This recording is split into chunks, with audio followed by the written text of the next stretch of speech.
Okay, we are recording. Okay, so Hi, Vivian. hi, Vivian. All right, so we're going to start straight away with a meditation. Let's just dive right into this single point of focus meditation. So, as we normally do, get comfortable in your chair, seated upright, feet flat on the floor, hands on the knees. And I like to turn my hands upward because that kind of opens up the chest. We normally are hunched over a computer or mobile device or book or steering wheel. And then go ahead and close your eyes. And today I want you to take on your right hand your thumb and your middle finger and just gently touching your thumb and middle finger together. Just on the right. Yes. And so today, very simple. That's going to be our point of focus. So we're stripping everything down to the bare minimum today. And so, body, breath, just let them be the way they are. We're in that upright position, comfortable, relaxed, and alert. But we're just going to come back to the thumb and finger touching.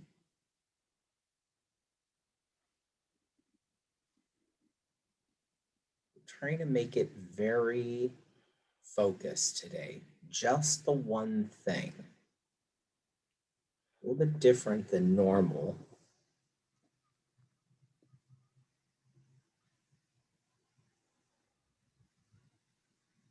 So that gentle touch of the thumb and finger together, maybe you can feel the ridges of the fingerprint. Maybe it's just the warmth of that opposite finger or thumb touching.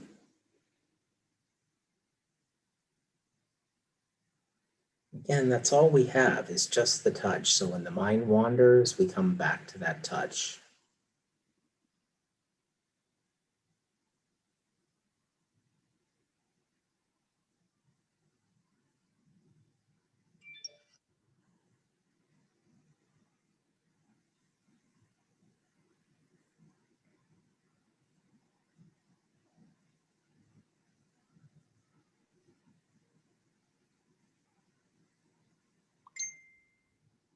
And it might be that we get distracted or pulled away every couple of seconds. Maybe we can make it 10 seconds before our mind starts to wander. But we just want to compassionately nudge ourselves back to just looking at those fingers.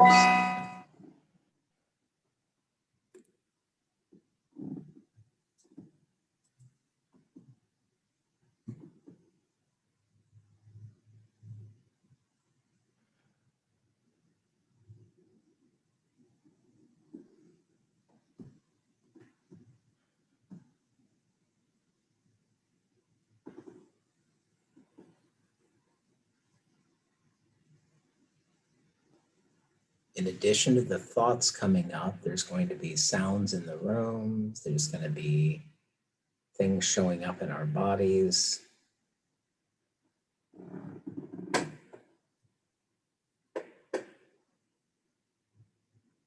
We just have to let those things be what they are and come back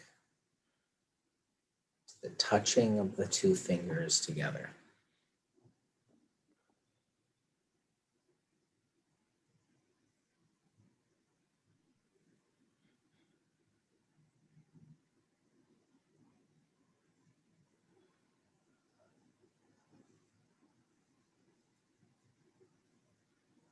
This one's that classic, simple concept, but not easy.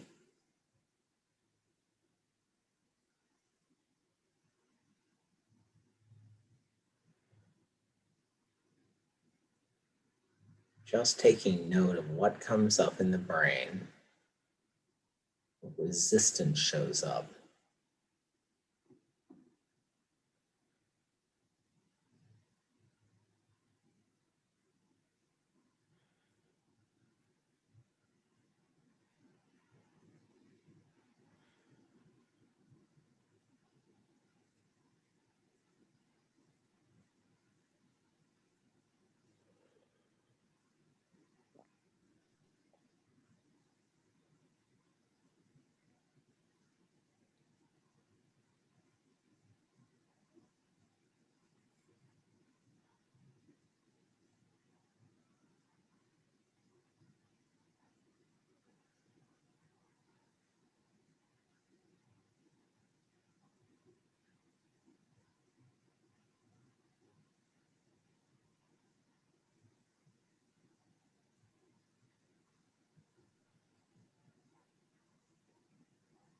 No right or wrong.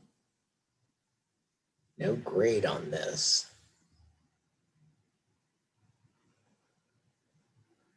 Just noticing the thought and coming back to the fingers. This is the practice.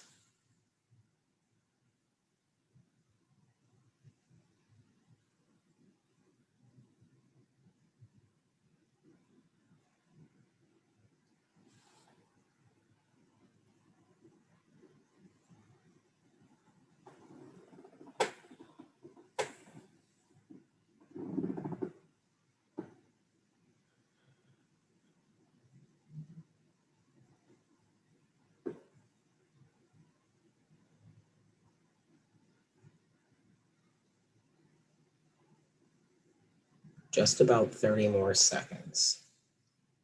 Maintaining the focus. Coming back when the thoughts come up.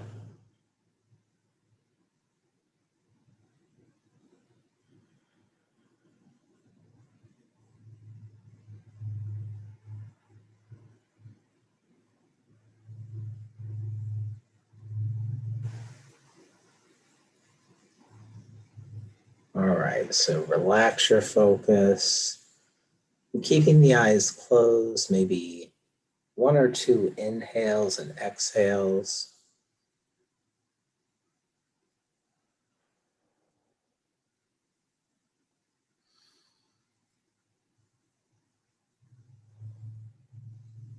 And then when you're ready, you can go ahead and open your eyes.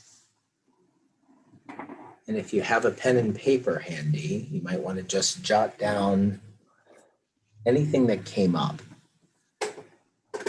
while I go find my water. Vodka is early.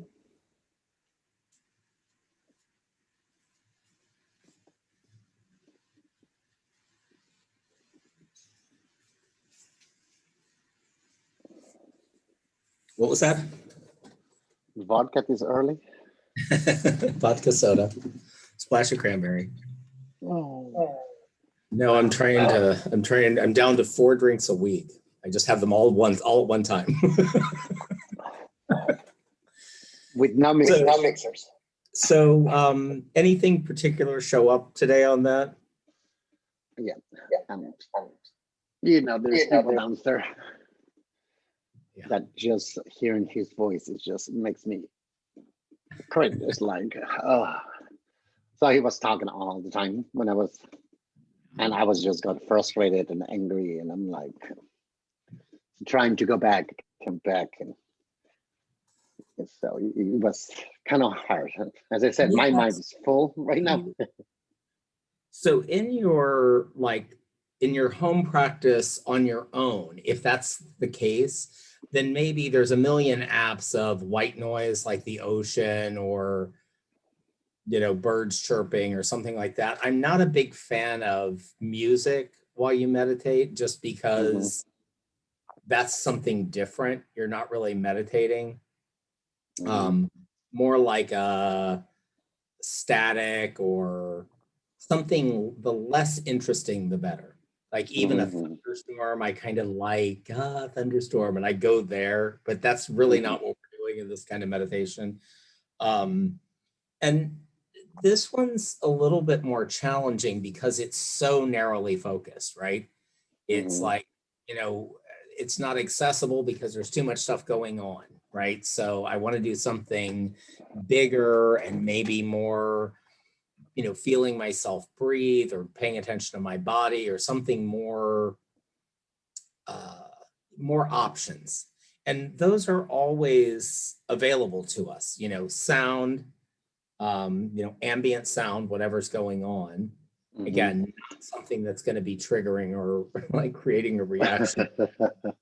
I think the couple of things that went off, like you had a couple of dings, and I think I probably had a ding here. I've got my phone has now decided it wants to hook up with my computer and remind me when I have something going on my phone. It's like, really? My phone's right here. Do I need a reminder on my computer that my phone just did something? But those are all kind of the ordinary thing, like a car drives by or an ambulance or an airplane or whatever. That's just that within that edge. Then I guys have think, ears that are triggering, that's annoying. So you'd want to find something to mask that, to hide and I that. think we have done that before with the noise and whatever. Yeah. That really doesn't, because I had somebody, the outside lounge with the leaf blower, and then as you said, your phone and my phone, but those things were easy just to block, right? I have French fries snoring behind me.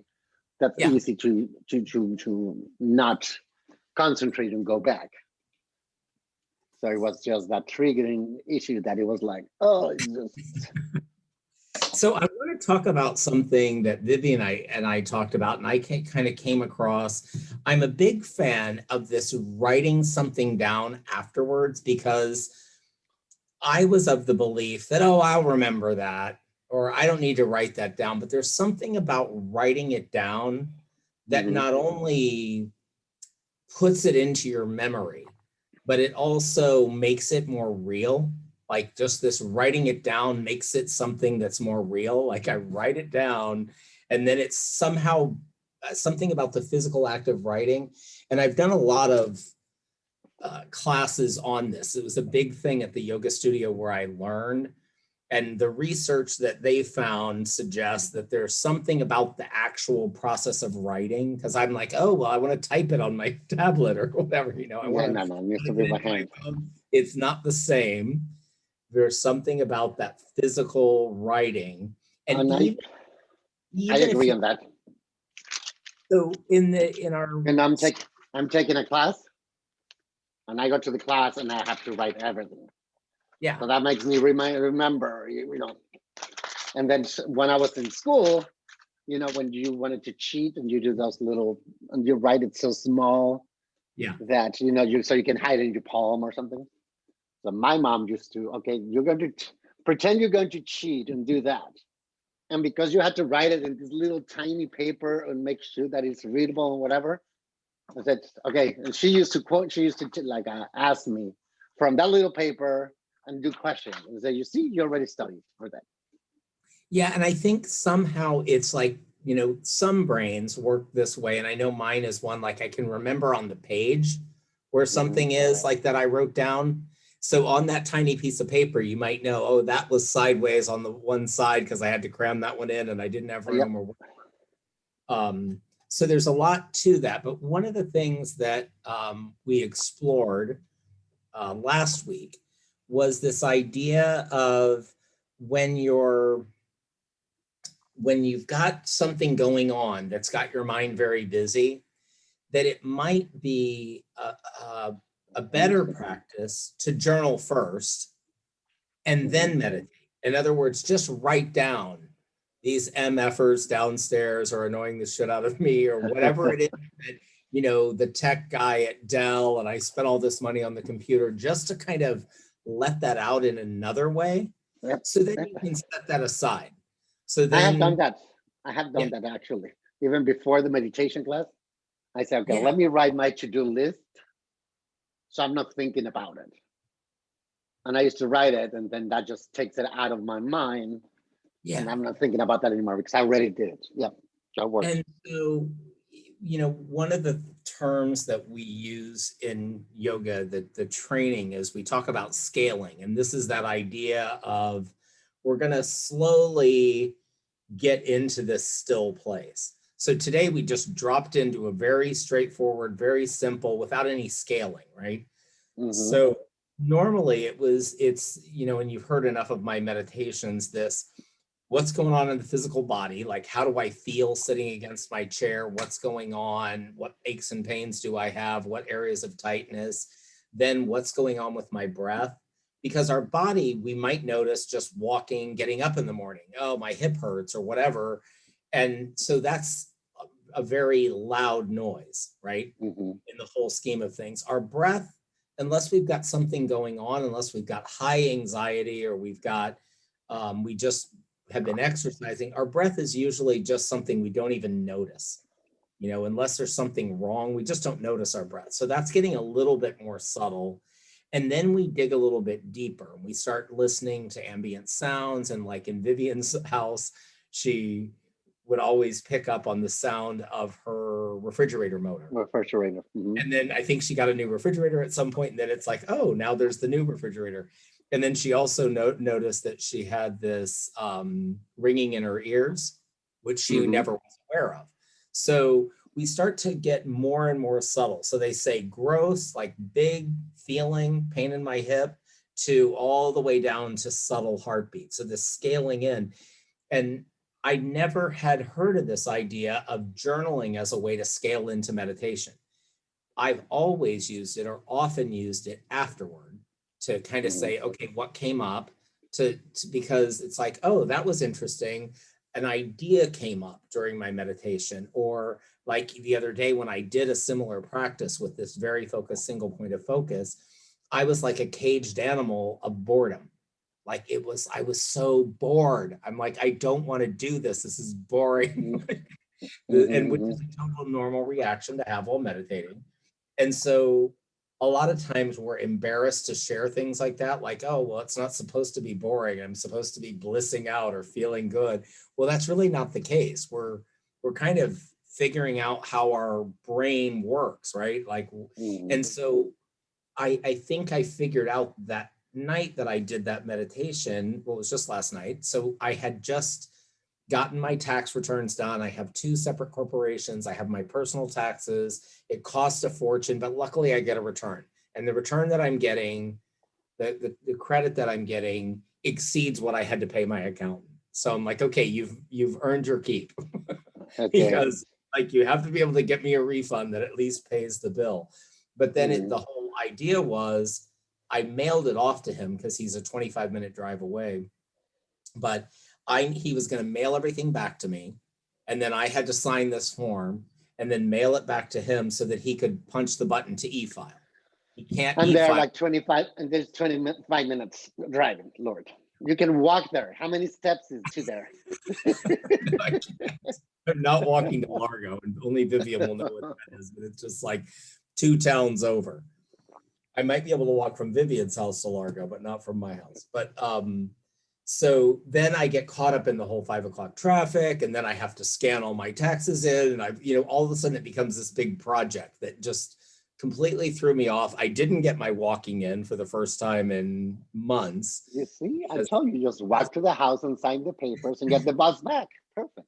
well, I had a 6 o'clock. That was the problem. Oh, So I couldn't have, there's no way to fit all of that in. And I'm just like, let's just do it. Then I can close the chapter on the taxes.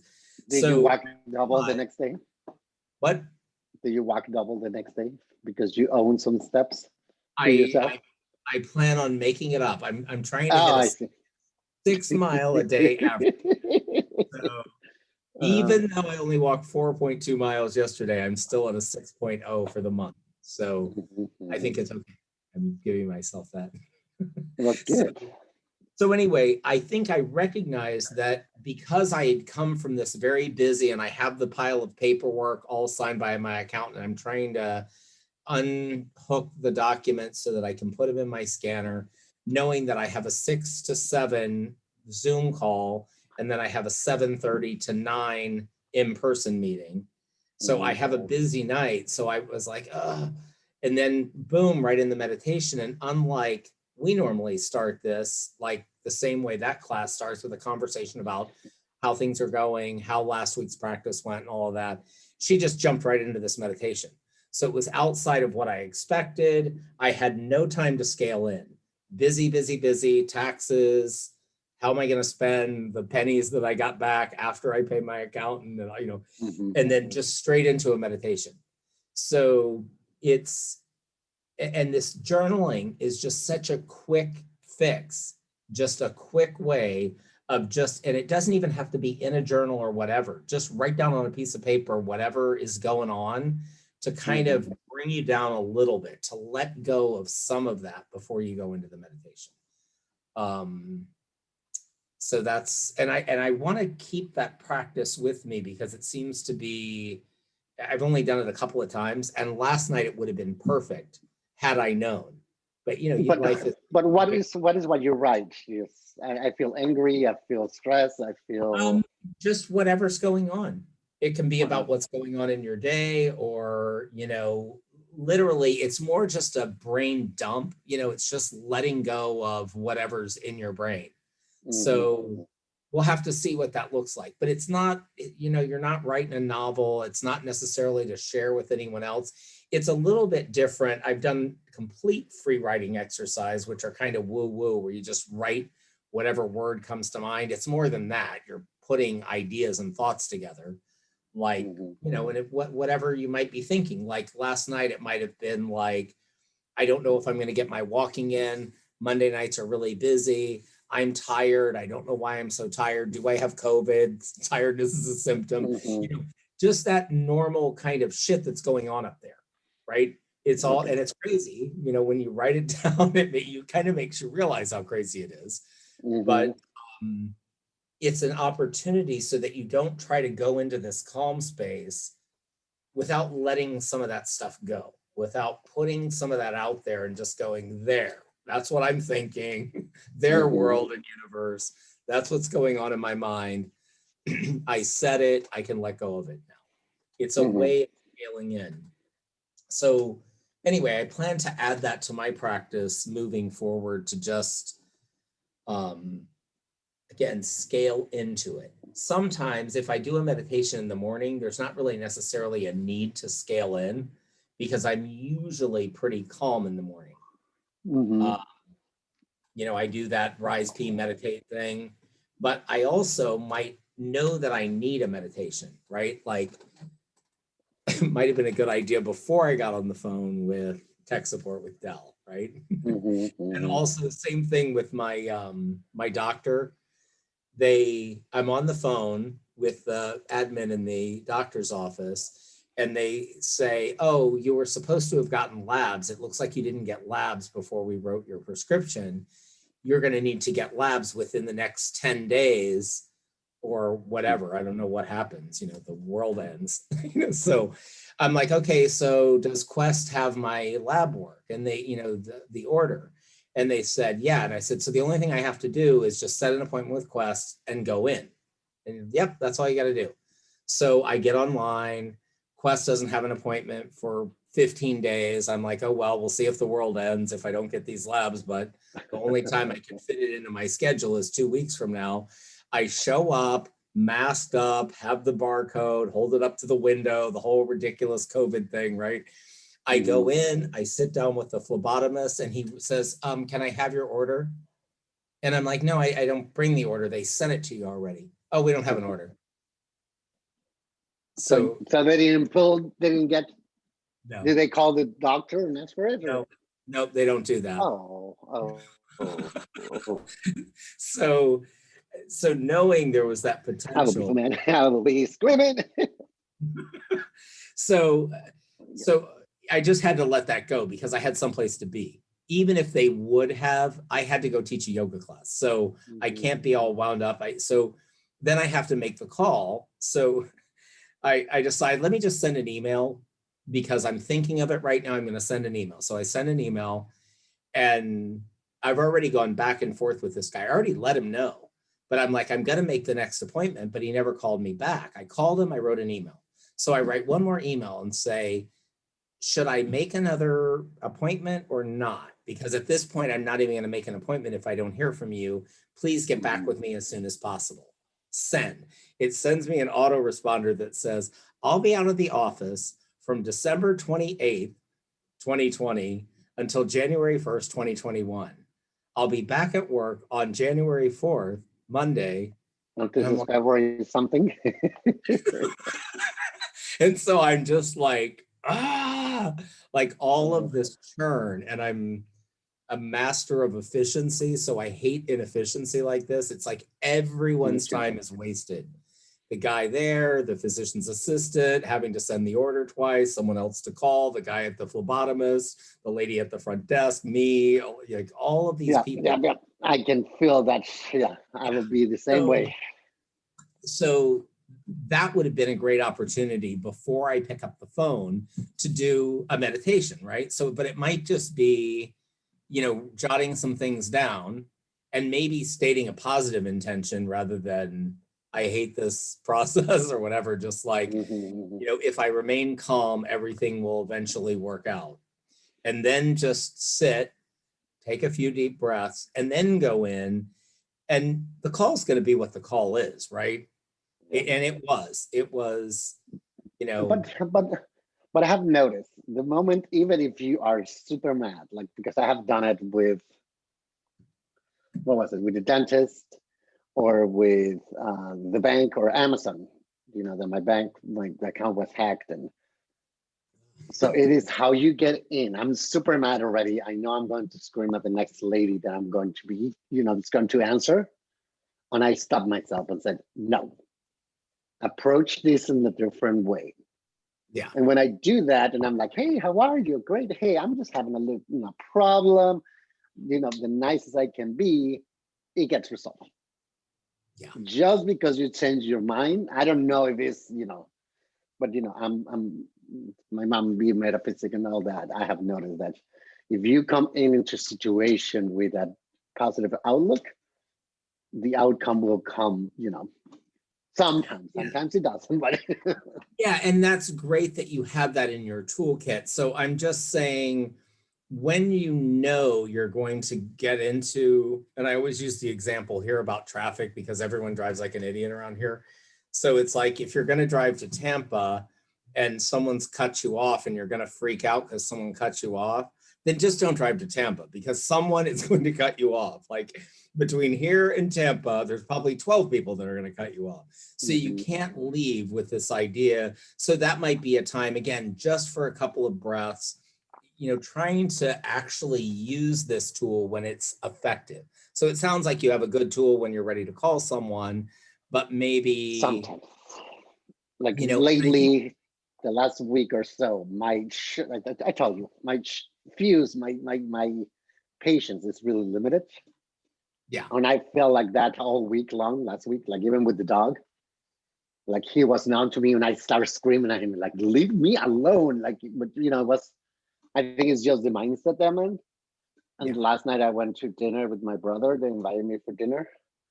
And my brother was in the same, he said, I don't feel good. I just feel like I'm really short temper. And then on top of that, they have kids, two kids that are jumping and don't stop talking. And I was like, "Ugh." And my brother got to the point and said, I call you not. And I can understand because I think the situation has put us to that yeah. shortness of. And rare is the occasion where you can't just pause just for a second. Like even if you get a phone call and it's just like, hold on just a minute, and then just put it on, mute. They don't need to Mhm. know. I mean, even here, I can go, And then and just then scream put like, on, ah! but no, just recenter yourself. And again, these are just like real world, immediate, like, I think there's something on the Calm app where it's like emergency meditation, which it makes me laugh. It's like I have an emergency. I need a meditation. Well, I So think it's fine. Like I tell you already, today, if you're I in said, that, I need to meditate. yeah. So Today at and the beginning of the talk, I tell you, I need an emergency meditation. It wasn't like, yeah, and so there's again, there's thousands of different styles of meditations and reasons to do it, and there's that kind of mini meditation, mini check-in thing, hitting the pause mhm, button, excusing yourself to go to the bathroom, whatever it is that you have to tell someone to kind of ground and center yourself. And then, but not exclusive of this bigger practice of doing the regular meditation to get in touch with yourself. And this is what, longer term practitioners like Vivian, when she went through that whole process with me and was really doing a daily practice, things start to show up outside. You find yourself, and I'm not going to say what it is, but things show up out there because everyone's different. And this is the hardest thing to describe, to sell why meditation's good. There's all kinds of different stories, but we never know how it's going to show up for each individual. And I think Vivian described it as, not getting hung up on things she can't control, not getting Mhm. stuck on things she can't control. I've often described it as finding my internal pause button, being able to Mhm. be less reactive, to have a response that's an appropriate response rather than freaking out and having a meltdown or snapping at someone, Yeah. and those kind of more transformational changes happen with a regular practice, regular, consistent practice of meditation. Mhm. Um, and I want to talk about the other thing, the other video, if you have a chance to watch it. It was me kind of trying to put together a walking meditation with a single point of focus or just a visual meditation. So, and there was a lot of things we learned. We'll call them Mhm. failures, but so I tried this while I was walking, and it's actually not safe to do while you're walking. You Mhm. twisted your ankle. Vivian's like, I'm not going to do this while I'm walking. It's like, what are you, crazy? Um, and then the one that we chose, and we learned another valuable lesson, she was looking at something that she had an emotional attachment to. So Mhm. it's again just like trying to meditate on your fingers touching with the guys downstairs that are a trigger, and you can't get away from that. It's past Mhm. that. It's not at that just right place. So, um, but again, we're just trying all different. Vivian asked me, I think a couple weeks ago, why do we keep trying all these different things? Why are we doing all these different things? Because our mind figures out ways around things. There's two Mhm. reasons. Once something becomes a habit and checking off boxes, and it's interesting, another yogi that I know was talking about this, how it became the checking the boxes. I did everything on my list. I did my meditation. So when it's that kind of autopilot, you're probably not at that edge because it Mhm. becomes more about the process, and it's just a way that the human brain works a way around it. It's like, now it's not a meditation, now it's a task on my task list. So Mhm. it's a to-do list thing. You're making it a task more than you are really devoting the necessary time and brain power that's needed to go, what's showing up, to really be objective. It's like, okay, I got to get this done. I got to get this done. Let me do my meditation. There's, it's bigger than that. It's not like brushing your Mhm. teeth that you check it off the list. I brushed my teeth, because it takes a little bit more. And the other reason is it takes, over time, your brain figures out ways around things, like, okay, the breath, and then the brain starts to figure out ways that it can tell a story with the breath, or like with sound, for example, if you're listening to things, you start to tell a story with the things. Mhm. Mhm. What kind of bird is that? And that bird reminds me of this other bird, or what is that? Or I wonder if that's my neighbor's car and he needs to get his brakes fixed, or whatever. You start telling the story instead of listening to what's coming up and going, no, I'm not really telling a story with the sound. I'm just listening to the sound.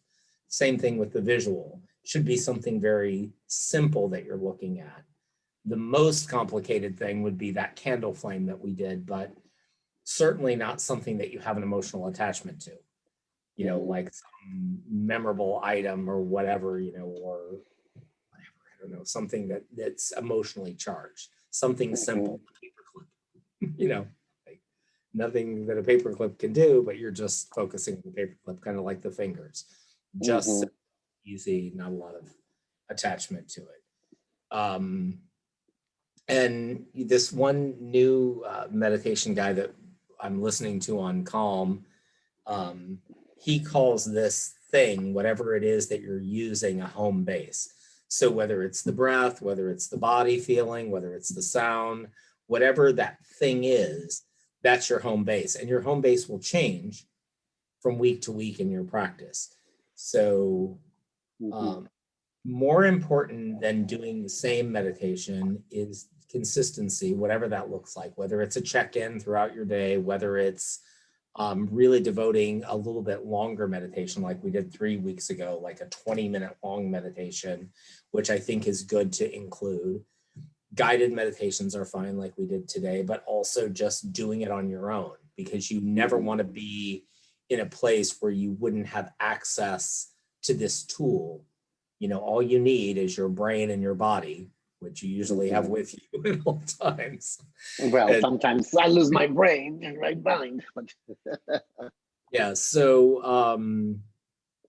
yeah, so let's distill this down. So today we worked on this really focused finger to finger sensation thing. So let's try that again when you have less distraction, but just doing, specifically something that's maybe not your favorite meditation, right? And this is another problem with doing the one you like the best, because this one feels good or this one is accessible. That means that you're probably not at edge. One of the things that bothered me when I first was introduced to this idea is it's not supposed to feel good, or feel good isn't necessarily a good gauge. Like, a bottle of wine feels good, but it may not mean that that's a good thing for me. But everyone's like, oh, it's meditation. It feels good. Well, we're really trying to do some work here. So doing the ones that are challenging, but not making you nuts. So like today, the finger touching in combination with the guys downstairs was past that edge. But I wanted to try the fingers touching, just something that simple. And it doesn't have to be the fingers touching. It can literally be your big toe touching the floor, and just focus on that one thing, a single thing, and trying to stay with it. And even more boring, let's say, than the breath. At least the breath, there's something going on. There's an inhale, there's an exhale, there's lots of different sensations, the air moving through the nostrils, the shoulders, the belly moving in and out. There's tons of things to talk about. The fingers is just boring. So trying something super hyper focused like that this week, along with mixing in some of the other practice. I'm always an advocate of the daily check-ins, which I need to get back to. Just moving through your day, body, breath, brain. Where am I at? Kind of like an assessment tool, and maybe doing that at least just when you first wake up before you get out of bed. And I think that's all I have for this week. Good. I will try to go back to, I went this morning, I went for a run and I brought some dumbbells from my mom and I'm doing those. And so I'm trying to come back to normality and, that's, so I'm trying to do those meditation again. I think it helps. Just your body just feels more relaxed. So yeah, I needed to come back to this, and thank you for. All right, namaste. Do I'm it. going to start recording.